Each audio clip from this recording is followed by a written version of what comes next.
Hello and welcome to a new episode of High Tech Low Code Podcast. For this episode, we have as our co-host Gary Williams. Gary, how are you doing? Yeah, hi Mario. Yes, good, thanks. And as always, looking forward to speaking to the guests that you've got lined up for us today. Gary, today we're going to talk about the role of DevOps. And to aid us with that, we have the pleasure of having as our guests Jamie Milburn and Michael Garland. Jamie is a DevOps engineer with a quarter of a century of experience working in roles such as system administrator, DevOps engineer, site reliability engineer, and Linux systems administrator. Michael is also a DevOps engineer, but with a keen interest in cloud automation and deep appreciation for Linux, Terraform, automating everything, and Docker. Let's kick off this podcast by asking Jamie and Michael if they can tell us a bit about themselves. Jamie, you first. How are you doing? Hey, I'm really good, thank you. Thanks for inviting me to this. It's going to be quite interesting. As you said, thankfully pointing out quarter of a century of experience. I went the I guess the stereotypical route with DevOps. Started off with Unix sysadmin years ago, with SunOS, then Solaris, and then AIX type stuff, and then got into Linux, and then into DevOps. So it's a very interesting role. It's ever evolving. That's me at the moment. Cool. What about yourself, Michael? How have you been? Tell us a bit about you. Hey guys, I'm not too bad, and thanks for having me here. I'm a DevOps engineer. I have just over about 3 years experience, and this journey actually started during my placement, where I began to focus on automation and AWS and stuff like that. I have, I think I'm around, oh God, it makes me feel old, 2 years since I graduated from the ME Computer Science at Queen's University, and I've spent the past 2 years working in Smashfly, which was recently acquired by Symphony Talent. I'm now with a company called Cygilant, and that's cybersecurity as a service and a security operations center. And I think it's going to be a very interesting time for me in my career. That's great. That's great. So, hi Jamie, it's Gary here, and Michael. Thank you for joining us today to discuss DevOps. From my background, I've been involved in some AIX stuff some years ago for Unix CAD systems predominantly, but DevOps was a newish sort of thing for me as a phrase. So I've done a little bit of research on the internet, so I'm a newbie into all this, but I'll be really interested to get involved in today's discussion. But firstly, can you just clear up some misconceptions and explain to me exactly what is DevOps? So I guess I'll as you mentioned, go first. DevOps to me is more of it sounds a little bit corny, but it's kind of how I think. I don't always think of it as like a job title. It's kind of more of a mindset, like a way of working, rather than, I'm a DevOps, essentially it's more like a Linux admin bells and whistles kind of thing. You have to have quite a wide range of knowledge, basically. And a lot of the stuff with DevOps is about, I guess it's more about delivering a smoother development cycle, to make sure that and automation is a huge thing of it. Also, with the changes and the massive difference now with all the cloud technologies and various other things. So it's more of a, and also it's a lot of, the good thing about DevOps is it's a way of collaborating also with all the other teams. It's just, for me, DevOps is a method of a much smoother delivery from start to finish of all the processes involved with developers to the end product, to getting it released properly. Also the mindset of never doing anything twice, the automation side. So that, currently that's how I view it. There is quite a lot to it in some ways, but a lot of that is down to the fact, it's ever changing. There's so much more tools coming out to do different things. And also not everyone agrees on the way forward in some ways, so it's going to be a very, very interesting time for DevOps in the next few years, I think, to see how it's going to evolve. I'll just weigh in on that. I think me and Jamie are kind of on the same page. To me, DevOps is a set of practices to try and shorten the development lifecycle and make things easier for developers and everybody else. As Jamie said, a lot of people kind of hear DevOps engineer and they're focused so much on the role. It's a methodology at the end of the day. However, I would also say that, we have Scrum Masters who kind of enforce the Agile methodology. And as we kind of see a lot more people coming into the industry, we do need people who kind of specialize on DevOps, who can promote the methodology itself, who can focus on the automation. And given the sheer number of jobs, I think at the minute, you're starting to see that the importance of specialists in this area is becoming more and more important. It is an area that is growing fast. And yeah, there's not much to add in terms of automation and stuff like that. Everything needs to be automated. There's stuff that I simply cannot have time to be doing every single day. And yeah, I think it's a very important process in the software development cycle now. Yeah, I mean to add again, I think the ideal way with DevOps, I guess, whilst working obviously with all the other teams, is to have a development process cycle. Obviously, via 9 times out of 10 with DevOps, it is agile. You know, you do have a Scrum Master, you do all the stand-ups, etc. So 2-week cycles. You know, we've got rid of the whole waterfall process, which is good, because the idea of, you know, coding for 6 months and throwing all that in one go at your system, you know, if something goes wrong, where do you start? You know, if you release things every 2 weeks, you know what you've released. You have a much clearer idea of what's been done. Whereas if you use the old waterfall methodology, you're trying to pick out 6 months worth of code to see, you know, so this is why it's become really important, you know, from the DevOps side to have, and I think, as you know, as Michael said, you know, you do need specialists. I mean, literally, if you go on any job website, IT is very lucky during this whole lockdown. We've, if anything, grown, you know, with a lot, you know, compared to a lot of other, sadly, to a lot of other, you know, work. And yeah, if you go on any job site and put in DevOps, you will see a hell of a lot of stuff come up. So we're lucky in that respect. But yeah, you also need to make sure that, you know, you've got good DevOps who follow the right practices, because if you get it wrong, it can really have a big knock-on effect for your company, you know. So I see. Picking up from that, so can you guys develop more on why has DevOps gained such importance over the last few years? Because I remember that a handful of years ago, you would hear it here and there, but not as often as nowadays. Yeah, I mean, essentially, it's kind of what I just mentioned as well. It was also the shift from waterfall to agile methodology. When that came in, there was a need for a much more, controlled process to releasing the code, and for the continuous delivery. Continuous delivery, yeah, the cycle. Yeah, so I believe, I think I checked even before this, that DevOps apparently was coined in 2010 by someone, but it never really came into actual, you know, I never really heard of it. I mean, I was always Linux sysadmin, or, you know, operations engineer or something like that. And then obviously SRE kind of happened at a similar-ish time to DevOps. I mean, obviously SRE, site reliability engineer. I mean, it makes sense, you know, explains exactly what it does, basically. But then DevOps kind of came in, like I said, again, I think it's gained importance because of the way IT has grown, because of all the cloud computing, or like the automation, again, the containerization, all the stuff with like AWS, Azure, Google Cloud. There was just a need to put things in a better way to deliver, you know, the end product, basically. There's so many tools and stuff that have come out in the last few years. It's kind of crazy. You know, the containerization, cloud computing, you know, CI/CD, even all the monitoring side. And that's not going to change. And it did require a kind of a broad specialist in kind of a lot of areas of IT. And I think that's what DevOps is trying to do, basically, is to have one person, well, obviously more than one person in a company, but one person who's kind of good at everything. But it's usually a basis on Linux. Well, from my side, it is obviously some Microsoft. But yeah, it's definitely not going to go away. I think if anything, it's going to become even more important. But yeah, the last few years, it's because of the way I think everything's grown, the move from waterfall again to agile, all the Scrum stuff. And it just fits in with how that's, you know, evolved. So a bit of an organic growth going on, right? As technology evolved and the methodologies evolved, that one person that was applying DevOps kind of appeared also, right? More relevant in a company. Yeah. I mean, when I first started as well, you would have Linux sysadmin, you would have a DBA, you would have a network engineer. And in some places now, you don't have a DBA or network engineer. The DevOps can kind of, if you do the tools correctly, you can almost kind of fulfill that role as well. You know, because with the tools nowadays, you don't always have to dig deep into the database. You know, the cloud computing kind of does a lot of the work for you. So yeah, it's. I'm not saying it's made people redundant, but it's kind of made a lot of fuse of roles. Yeah. What about yourself, Michael? So you kind of started already in this revolution. So how has it been since you started up until now?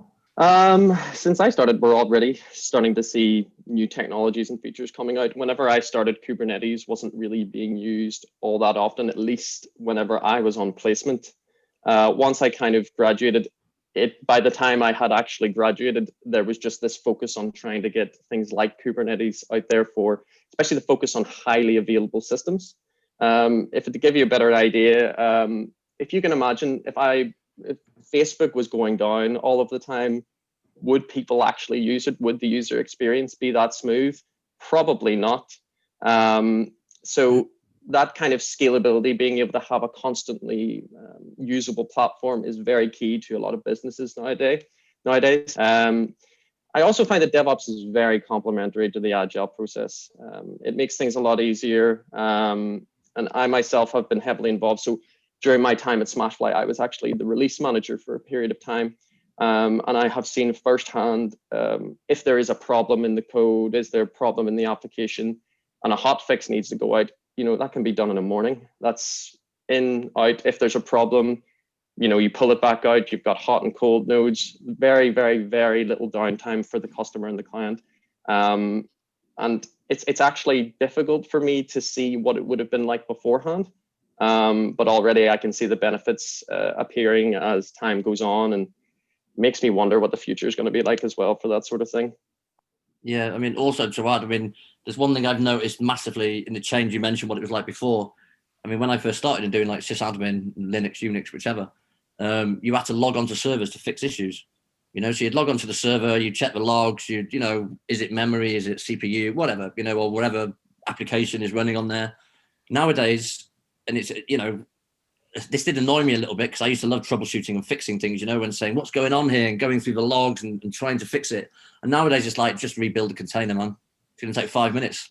So the time spent logging on the servers you used to try and troubleshoot the issue and fix it, you can actually rebuild an image of that container within Kubernetes, a pod in Kubernetes or whatever, however you do it, Docker, it doesn't matter.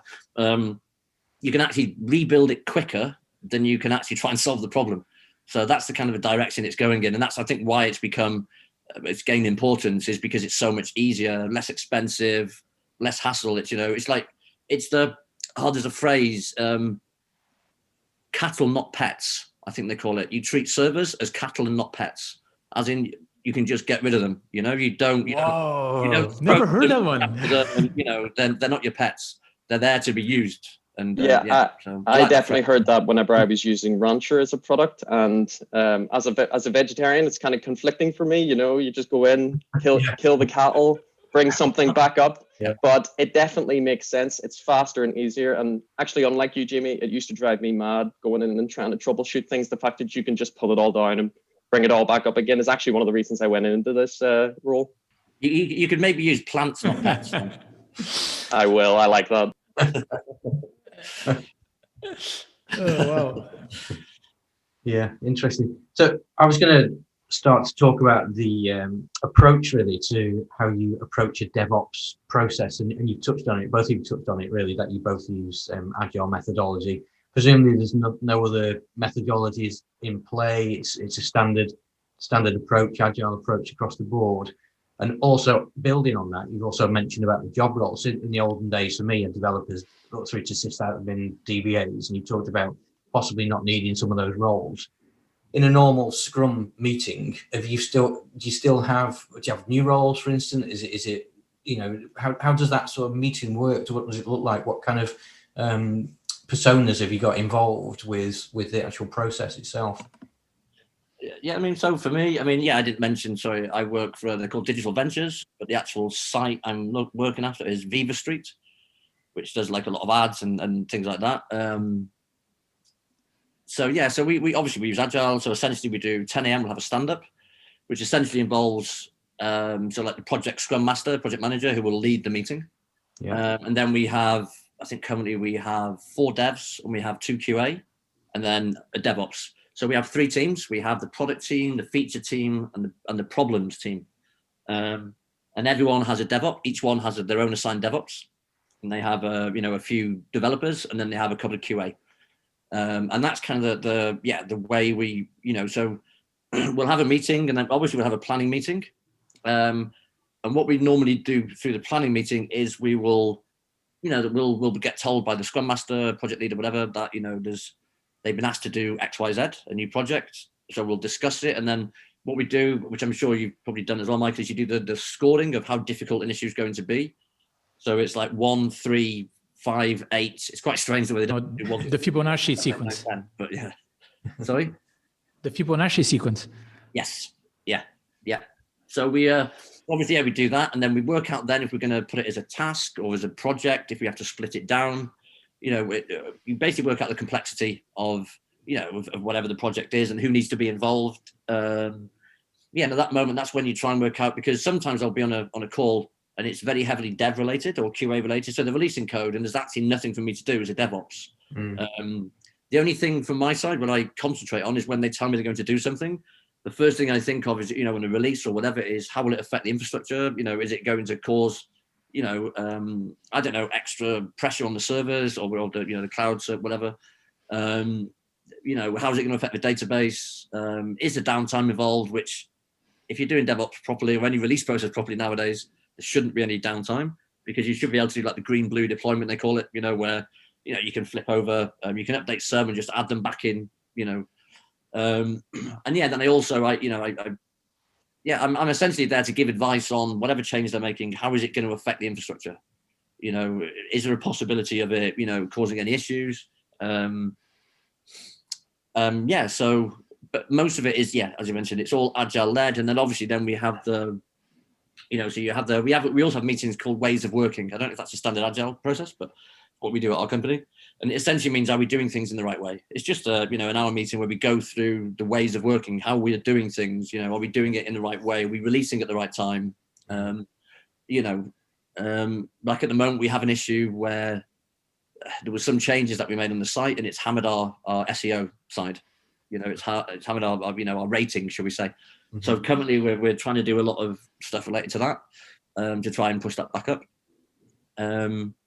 So yeah, but usually the project, it is agile methodology. You mentioned if it's not agile, then what else?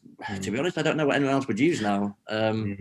It should be agile. It should be what they do, but I imagine they would probably do it in a similar way, but they just call them meetings, and but still do a similar kind of approach. Yeah, so the logic we use Atlassian for most stuff. So Jira for the ticketing system, Confluence for documentation. We don't actually use Bitbucket, which is for the, you know, the source code management. We use GitLab. So, but yeah, it's a standard setup that we have at the moment, and it's a standard approach for the projects is to talk about them. I used to think sometimes we're having too many meetings through the agile process. You know, sometimes it feels like meetings about meetings. But yeah, but it all kind of makes sense, because, you know, you fine tune everything, so you end up not spending an extra 4 hours because you haven't talked about it or been given any direction. So it does seem like you're having a lot of meetings, but it does seem to work. So it's a good steer. It's a good focus for everybody. And yeah, if you run the meetings right, it can be very quick and you get the right people involved.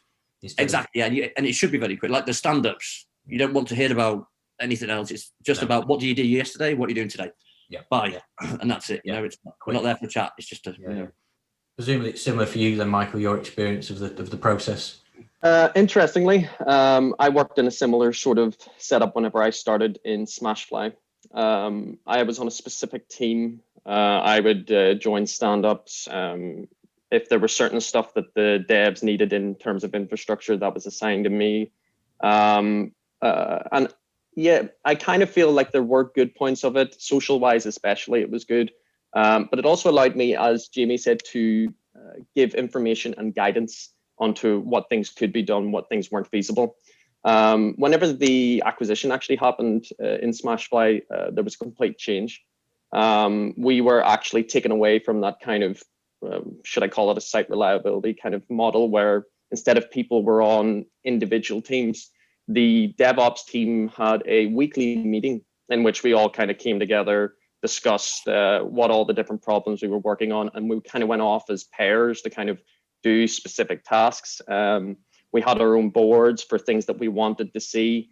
And I guess the downsides of that were I didn't really know a lot about what was going on in the development side of things. A lot more people would have been coming to me with questions and I wouldn't have had a lot of context to it. But at the same time, it allowed us to focus on the issues that we were currently seeing. We completely changed, you know, hundreds of alerts were maybe only 1 or 2 a day. And yeah, whenever the release management side of things came on, I had to quickly get back up to speed with what was going on in the development side of things. So I guess I do think there's pros and cons for both, but I do think that the agile methodology is a good steer, and it kind of gets you in the right direction.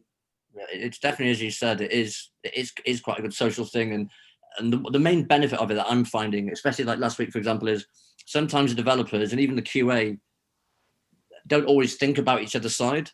So the developer will want to do something, the QA will go, well, hold on, I'm going to have to do a full regression test on this. And the developer hadn't thought of that, or even I maybe hadn't thought of it.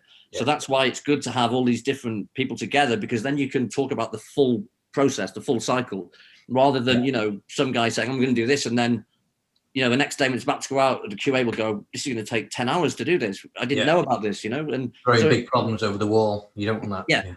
It just makes sure that there's no gaps, you know, in the process. There's no, every base has been covered essentially. So, Yeah. I mean, I ended up being in a position where, because those kind of meetings weren't taking place, and we had maybe multiple different QAs from multiple different teams testing multiple different things, a lot of my kind of DevOps bridging of the gaps per se was actually just trying to keep clear communication between these two groups, because QA needed ample time to know what they were testing, how long they needed to test, and there did have to be ample time for it to go back to devs to get fixes in and stuff like that. So it did at one point become quite tricky, but it's kind of up to us to make sure that the communication is there if we get into situations like that. Yeah, definitely.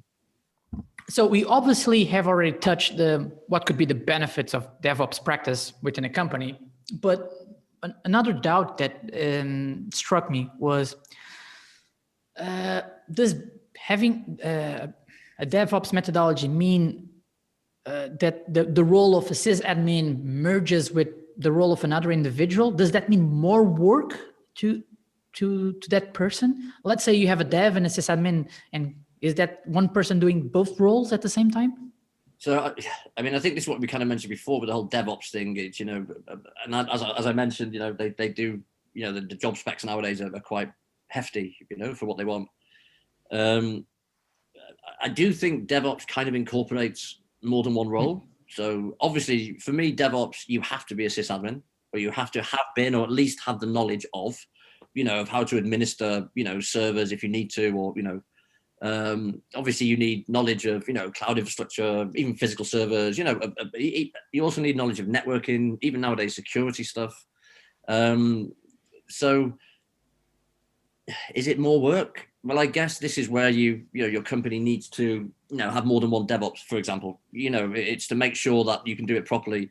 And I think the whole point of DevOps in a way is it might be more work, but the whole point is it might be more work now and less work later, if that makes sense. Yes. You know, that's kind of my of it is, you know, to be if you're a good DevOps, then yes, you might work long hours at first, but the point of that is you're doing the right things to make sure that that doesn't have to happen again, you know. And sometimes, don't get me wrong, sometimes you can even automate yourself out of a job if you do it that well. I see. When you reach the point that you have your coffee scripted, okay, that's a problem. You push a button and yeah, life's good. But but I mean, it's like, you know, when I first started with I guess sysadmin and the release process. So a developer would release it, someone would review it. You know, then you do manual processes, lots of button pushing, and then manual checking afterwards. And, you know, if you do DevOps in a correct way, what you should have to do is you'll do a release, and you do a PR, a pull request to check the code. And if you've done it right, like for example, in one of my previous companies, we had a Jenkins. So Jenkins is, you know, CI/CD, you know, software application, whatever. If you do it correctly, so you do a PR, a pull request for someone to check your code, gets reviewed. And if they click, you know, accept, it will then trigger a pipeline, which essentially will run everything you need and release it to production, do all the tests required. So it should be, you know, the developer pushes the code, you review it, you push one button, that code goes to production. There's no manual intervention involved. You know, so that's the goal of where you should get to. But obviously the work involved to get to that. Yeah, I mean, I was half joking when I meant you can automate yourself out of a job. I was actually half joking because it is kind of true. Because, and also as tools evolve, it's what I mean. You've got so many tools now where you you can make certain roles redundant because you don't need them as much, because, or you can't justify it, for example, where you might have to hire a DBA or a network guy, but they might only do 2 hours work a day because there just isn't the need as much anymore. So that's kind of where DevOps come in, and it's spread of knowledge that, so it can be quite difficult because there is a lot of pressure on you to know quite a lot of areas. But I guess that's if you're really interested in IT, then DevOps is one of the best roles because there's just so much going on. So yeah, the scope is so wide, right? Yeah, and it's ever changing. You won't get bored as DevOps. If you're getting bored, then you're not embracing the latest technologies, shall we say, or something. But yeah. So just in terms of the two becoming kind of the same role, where you have the sysadmin and the dev kind of coming together as the kind of DevOps role. I had very little experience whenever I started off in DevOps, and that's simply because my DevOps journey kind of started on placement. Most of my learning came from playing about on the cloud. I had very little networking knowledge. I had very little knowledge of even, what actually was supposed to happen with servers. And being kind of thrown into the middle of it was actually one of the quickest ways I learned. I do think that my coding experience from uni kind of helped, but it wasn't until I was actually in there did I start learning, start making changes and stuff like that. I think that on your DevOps team, it's very important to have people of both backgrounds. If you had a DevOps team of 4, I think you should have 2 guys who are previous coders and 2 guys who are previous sysadmins. The two of them, the 2 groups could bounce off each other quite well, providing information that the other ones don't have. Yeah. Especially in my first graduate job, I must have had about 5 roles. At one point, I was IT, I was doing the startup of the computers. I even installed a Meraki firewall at one point. But I was still at the same time expected to be able to do Azure, infrastructure as code, stuff like that. And I feel like having, there were people like previous sysadmins to lean on for that kind of quick answers that were able to get me through day to day. And now I have all that knowledge in my head. So do I think that the role will evolve to such a degree that you will just have people from both backgrounds coming together onto the same team. And building on that, I guess, really, you kind of touched on this a little bit, but if I was a new person out of uni or leaving school or even doing another trade at the moment, we talked already about the increasing demand across all IT, but specifically in this conversation about DevOps. How would I go about getting into this kind of arena, that job role? Do I need definite skill sets? You mentioned, Jamie, you kind of do, but is there something that someone needs to start with first? Is there a natural path of learning networking maybe, then sysadmin, and then developing into DevOps? Or how would that work for someone who's fresh into this? I'll give you, actually, it's good timing you asked that because I got this job last week, and I'm not going to lie, it's quite good wages. And my housemate, who's currently works for Amazon, but is more involved in like the warehousing delivery type area than IT, found out how much I was earning and now wants to do DevOps. So, and it made me think of, okay, how do I help him do this? And it made me think, well, okay, someone brand new wants to start, but I mean, obviously, you're not going to learn it in a few weeks. It does take a lot of work. There's no quick win or quick way to get there, really. A lot of it is down to experience, and also you've got to have a company that's willing to take a chance on you, maybe if you've not got the relevant experience, because obviously a lot of companies want experience. Yeah. For me, the very first thing you should be doing is probably I would say learn Linux for a start, Linux or Windows, whichever one, probably both actually.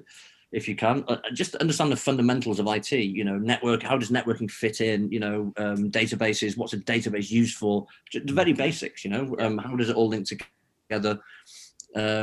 Probably worth also learning a coding language. Probably nowadays, maybe Python is probably one of the, DevOps most popular kind of, I still use Bash mostly, just because I'm old school. But yeah, so, obviously that, and there's so many tools out there, there's so many courses. There's, and also obviously what I would also recommend, I think, is, as even Michael said, was to mess around on the cloud.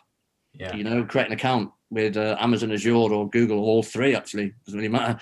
And just, spin up servers, create your own little infrastructure. It's not very expensive nowadays just to mess around with things like that. Mm-hmm. So I'd say have a play around, read a lot of stuff, even go to conferences. I mean, I went to Velocity. Have you ever heard of that?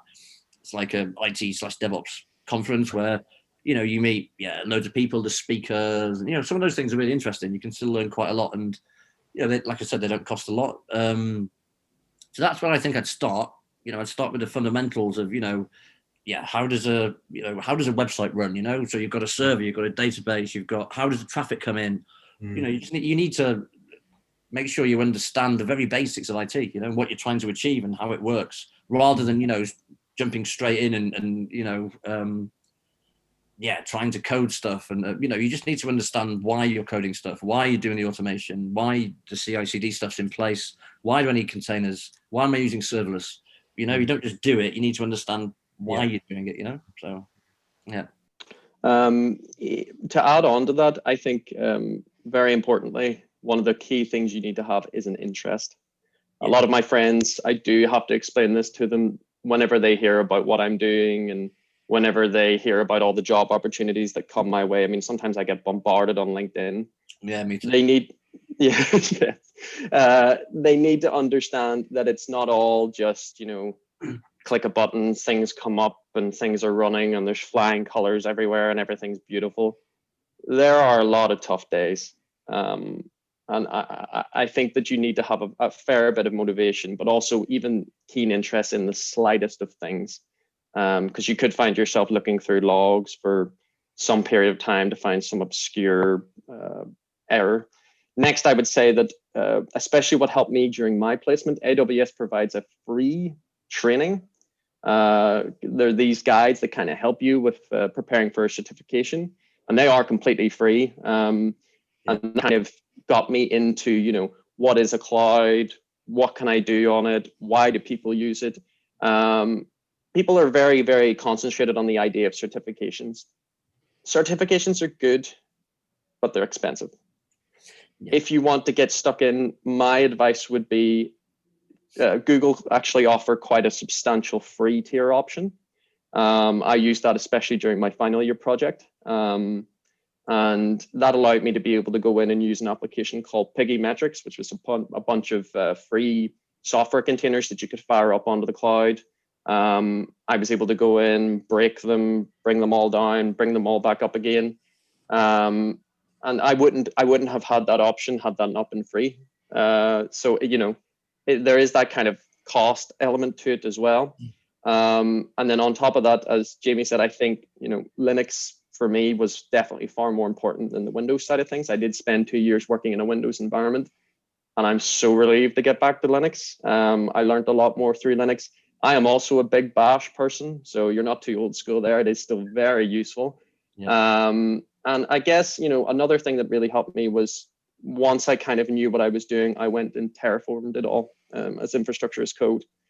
And that was where I really found my passion, my interest in it. I love Terraform, and it really solidified my knowledge of things, and it's really cool. But yeah, I mean, you can get a Windows Linux subsystem on your Windows account now. I'm using a Ubuntu. It's the quickest way to learn, and it's just about getting stuck in.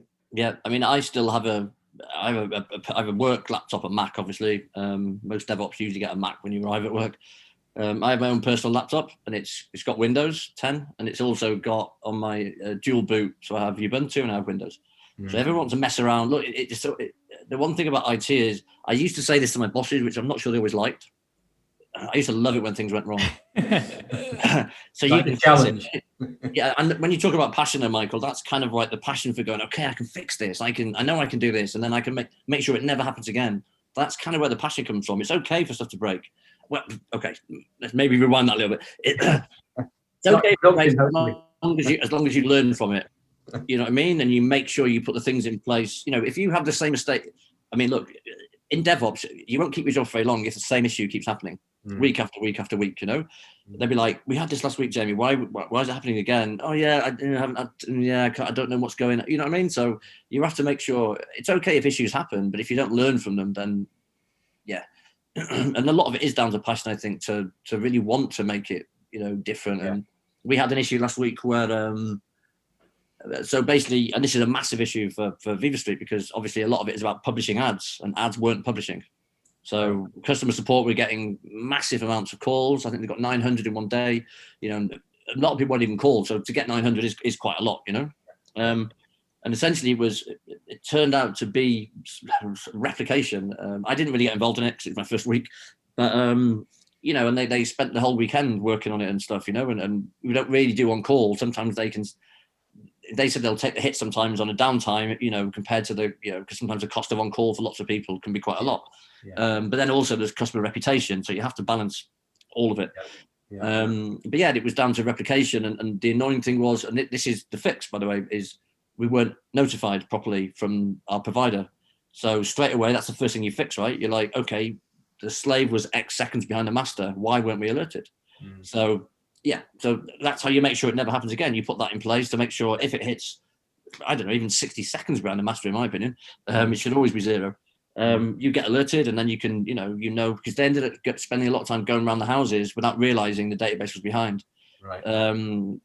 There was some conflict where when they tried to post, it wasn't matching. And so, yeah, but a lot of it is down to passion. You really need to like what you're doing and want to go into work, you know? So and with this role, I really do. It's great. All right. So just to talk about the future then, what's your vision for the future of DevOps? I mean, yeah, for me, I still see it evolving quite a lot. I mean, obviously, the big thing at the moment is obviously cloud computing and how far can that go? Obviously, the whole containerization, as Michael mentioned, Terraform is really big now. 9 times out of 10, if you look at a DevOps job spec, it will say Terraform, Kubernetes, AWS Azure, GCP, whichever one. You know, obviously it'll say Linux, please have, you know, Python, Bash, I don't know, whatever, Ruby, well, not Ruby so much anymore. You know, and it will always ask for those things. I also think this is more AWS, mainly because I've worked with AWS the most. Serverless is going to be a big thing, you know, where essentially serverless is where, you know, in days gone by, the olden days, you would have a physical server and you may only use 20% of it because you want to keep a big server just in case there's a peak on your weekends or a month, but you're wasting a lot of resource there and at a substantial cost. The whole point of the serverless thing is you pay for what you use, right? So it spins up as and when it needs to run whatever it needs to run. I mean, obviously you can do the same thing with AWS, much we've used it, Michael, with Lambdas and things like that, you know, where you can, I mean, AWS is, to some point nowadays, it's getting a bit convoluted because it's almost every day there's a new service. You know, you click on services now and it's like, you know, there's just loads and loads and loads of them. So, but I think the future is going to be, I mean, automation is becoming a really huge thing. I mean, I even saw quite a lot of roles when I was looking before, you know, a few weeks ago for automation engineers. I mean, to me, that should really be part of DevOps. You know, if you, unless there's a lot of automation to do, I can't imagine it's a 40-hour-a-week job just to automate stuff. I think that should be baked into a DevOps, in my opinion. But you know, and you can do other stuff. But yeah, it's definitely, it's not going away. It's obviously going to, stuff's always going to be in the cloud. I can't see us going backwards in terms of anything like that. I'm trying to think what else there really is. There'll be more tools coming out. Obviously, the one good thing about DevOps is a lot of the stuff's open source. So if you look around properly, you don't have to pay for stuff. And, you know, I'm a big believer in logging and monitoring. I got involved in ELK, which is Elasticsearch Log/Kibana. I got involved when it was EL. There was no Kibana when I first started doing it. The log/ interface was terrible, which is probably why somebody wrote Kibana. And, you know, you can pay for things like Splunk, which is essentially a similar thing. It's a log monitoring system, but it's very expensive. So you have to fine line between, do we, you know, in future, do we pay for some of these services, or do we, you know, use our own and spend the money on the resources to keep it up and to, you know, troubleshoot issues if we have it, because Elasticsearch isn't the easiest thing to use. It's quite complicated. To get it to, you know, because obviously with ELK, there's a fine line with everything in IT. So with Elasticsearch, you have to make sure it can index quick, as in put the logs in as fast as possible. Then you also have to make sure you can search as well. So there's a fine line to make sure that both can be done without a detrimental effect to the other. You know, you don't want searches to be really slow, that then it slows down the indexes and the logs get backlogged, etc. So yeah, a lot of it is, the future, I think, for DevOps is really bright, because so many people are interested in now, that all the tools are evolving and everything is just getting a little bit simpler. So I wouldn't say simpler, because obviously you have to put them in place. Sometimes they're more complicated, but the tools are working, and it can massively help the whole process. It's, if done correctly, DevOps can save your company a hell of a lot of time, a lot of money, and just simplify everything. So I don't think that's going to change. I think that's the way we're going. And yeah, I think DevOps is definitely here to stay.